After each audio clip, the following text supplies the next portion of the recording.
Leader au Maroc sur le marché des petites et moyennes entreprises, la Banque centrale populaire entend développer aux côtés de l'État de Côte d'Ivoire le financement de la création d'entreprises.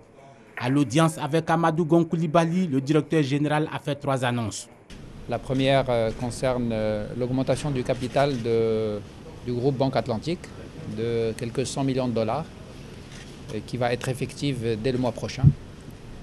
Et la deuxième opération, c'est celle qui a trait au financement d'une infrastructure routière en Côte d'Ivoire de 70 milliards de francs CFA.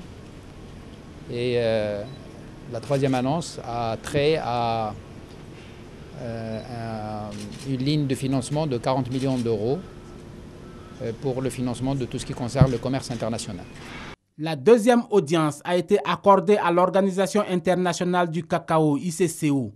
Le chef de la délégation a fait le point de la délocalisation du siège de l'institution à Abidjan.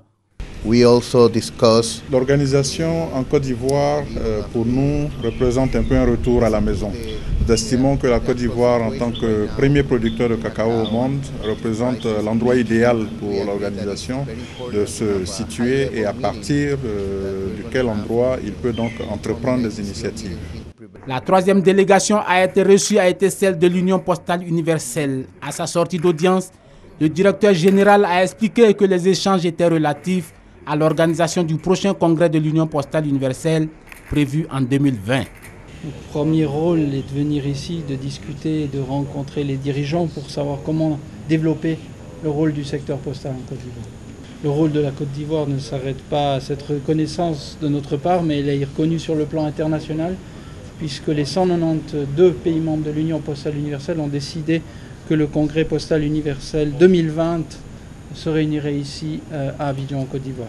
Toutes ces institutions se sont félicitées du retour rapide de la Côte d'Ivoire dans le concert des nations stables et de son niveau de développement.